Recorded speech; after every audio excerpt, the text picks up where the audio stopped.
Hi, and welcome back to TNT's Blues Corner. Look at this thing here. This is a interesting guitar here, and we'll get into more of this in a second. Guess what it is? It's a Jay Turser. See you in a second. Okay, what this guitar is. This is some sort of SG made by Jay Turser. I assume that I'll have it in the description of what type of guitar this is. I bought this guitar years ago, and I had a student, very briefly, he really liked to snowboard, so he got more into that kind of stuff and left his guitar sitting, and I found it one day when I was over at his house for a birthday party, and I said, I'll fix your guitar for your birthday and put some strings on it and get it back to you. So while I have this guitar, it's like a puppet, I'm doing a little review for you folks out there and might have one of these and want to hear what it has, or maybe you're thinking about buying one. This is not a very expensive guitar, but if I'd have had a guitar like this, or this Jay Turser brand, or even Fender, some of the cheaper ones, the Squires and such you can get from China, when I was a kid and learning how to play, I would have got a lot farther, probably quicker, because some of the guitars I had, the action was a mile off, and they wouldn't even get in tune or intonation because the scale length was screwed. I mean, some bad guitars I played when I was younger, but made my hands really strong. But this guitar, for I think $100 or $110, I don't know, I can't remember. Maybe it's $200. It's been too long, and I assume it's probably different now, because I think this has been 4 or 5 years ago when I bought this guitar. For the money, it's not a bad little guitar. It's got 2 P90s in it. Of course, you know, they're Jay Turser P90s, probably wound in China. You know, the parts on it aren't that bad. The pots aren't that good. The wiring's not that good. So you could really, I mean, the neck's great. It's not bolt-on. It's you know, I don't know if it's a long tenon. I don't know exactly what's going on in there. But it's a stable guitar. It seems to stay in fairly good tune over time. I haven't had to do anything with it. Just change the strings and clean it up, put some linseed oil on the fretboard, and thought I'd bring it out and let you hear it. So enough of this. Oh, gee whiz. 2 minutes and 32 seconds. Nobody's going to watch this video. Okay, so here we go. Listen to that. We're in the going to be in the neck pickup. I've got the volume, I don't know, say on 4 or something like that. I'm going through the hush pedal. Notice there's your not that bad a 60 cycle hum, really. And there's gone, but it's perfect.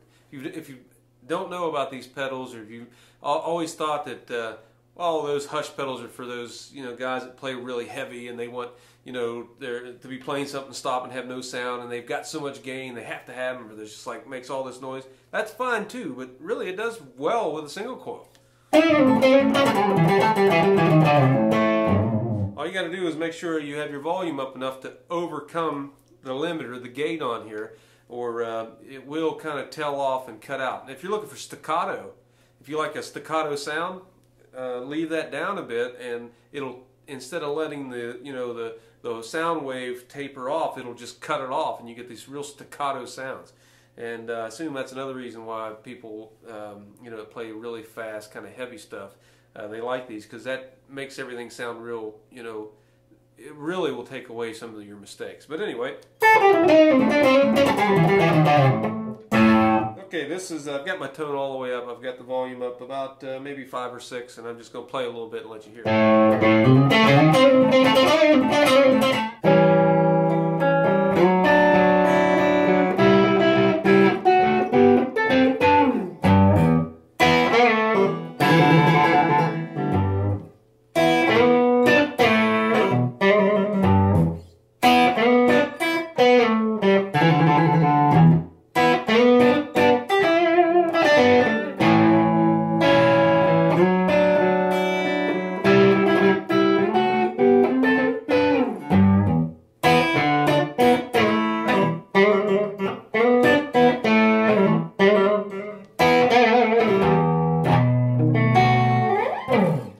Playing a little guitar for a couple $100.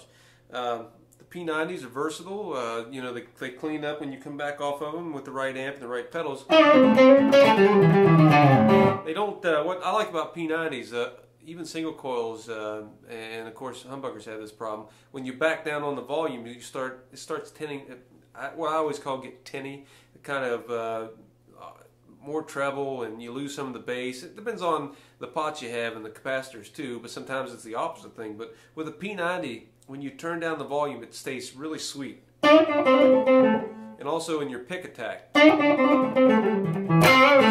it's very responsive to pick attack, a P90. You almost get the best of both, not the humbucking out of the humbucker, but you almost get the best of both worlds and sort of in tone with a P90. You get your single coil sound, and because they're overwound and they're so strong magnetically, you get some of that beautiful tone you also get with your humbucker. And then you use a hush pedal made by Rocktron or somebody like that, and you can get rid of that hum. Let me show you again. Hum. No hum.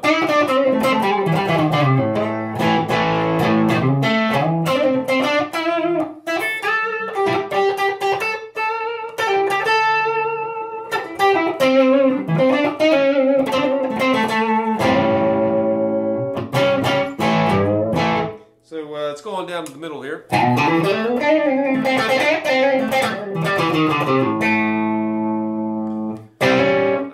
Nice. If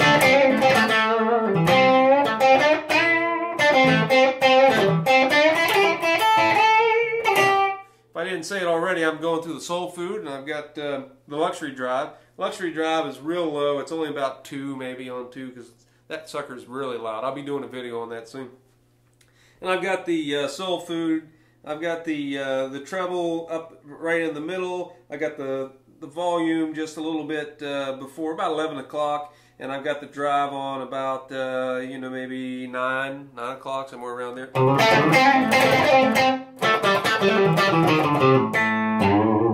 That's your middle.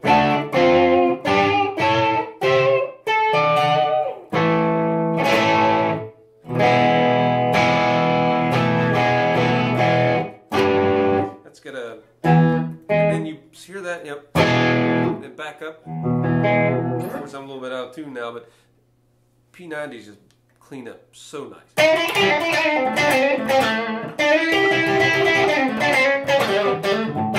can't get that little lick out of my head.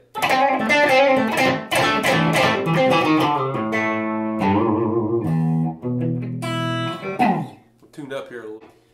Here we go. Alright, let's go ahead and move into the bridge. I've got the bridge about the same on about 5 or 6. I'm keeping it a little low. It's late at night.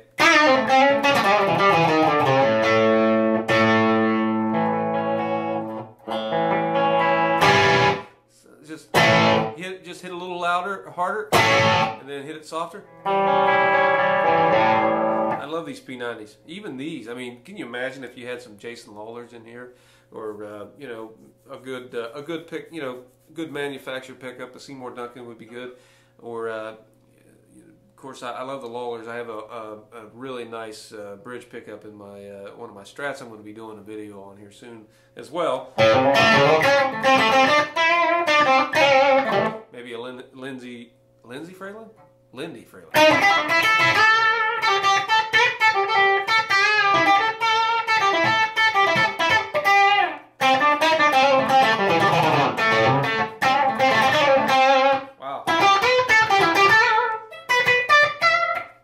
Wanting to get a P90 equipped guitar.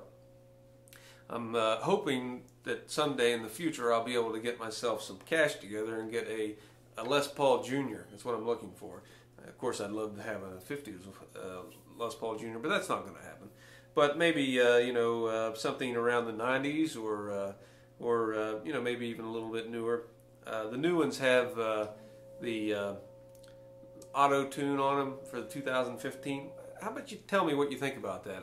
I'm still on the fence about that. I mean, for a beginner, I can understand it, and maybe if, you know, as I'm playing right now, it's a pain to stop and, you know, and hit this and tune a guitar out, especially when I've changed strings and they're bending a lot or stretching a lot on me. But I'm not so sure if just I can even do it quickly on pushing a button. When I've played with those things in the past, I was down at the Gibson factory over the summer. It may have been an older system, but it wasn't as intuitive as I thought it should be. It just seemed very cumbersome to do, but maybe over time you get used to it. But tell me in the comments what you think about that. I'd be interested.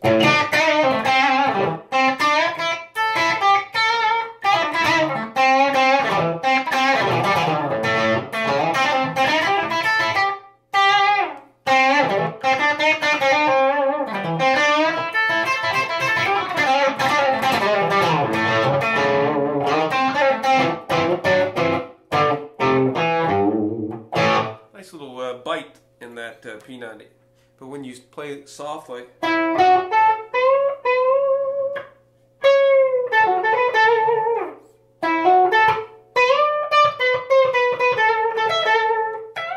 mean, it's just, I mean, you can do that with a lot of pickups, but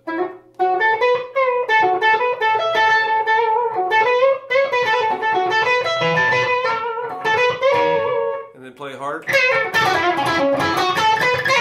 You get that nice edge, or it's all about how you have your amp set too and your pedals, but pickups make a big difference.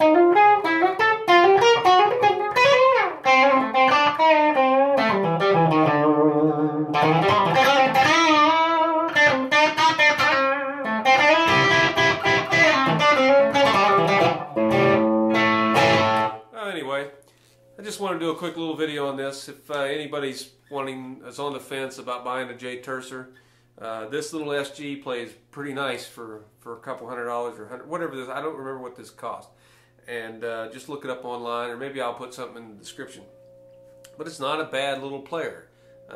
I haven't had any problems with it. You got Grover style tuners on there, which they're not Grover, and they don't feel like Grover, but they're not that bad. I haven't had a lot of tuning problems with this thing in the time I've played it. It is made in China, so the fit and finish, of course, on this particular guitar coming from China is not the greatest. But I've played a few Jay Tursers in my life. I've only owned this one, and very briefly. But I did play a ES335 style Jay Turser that I almost bought that one. I just couldn't put together the extra funds, but it was a nice guitar, and it had some potential. But this is also a decent guitar. So if you're on the fence to buy one, I would say if this is in your price range and you're looking for something to play, plays really easy.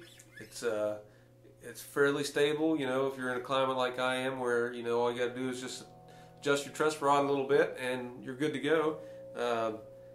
Tuning stability is not that bad. Would I gig with this? Probably not.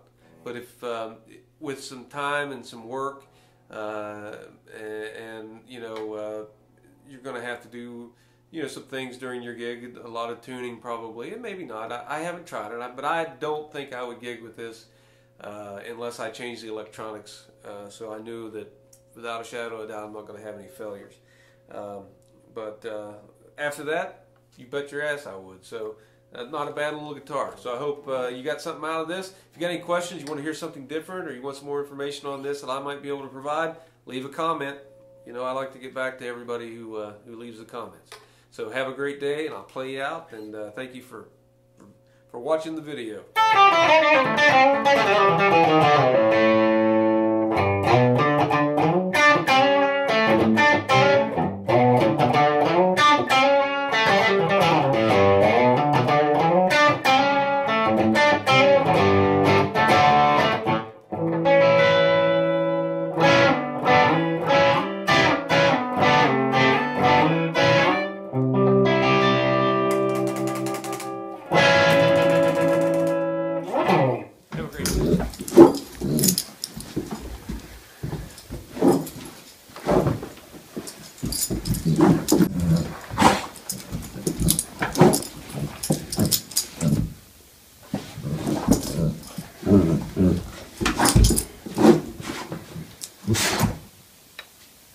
Well,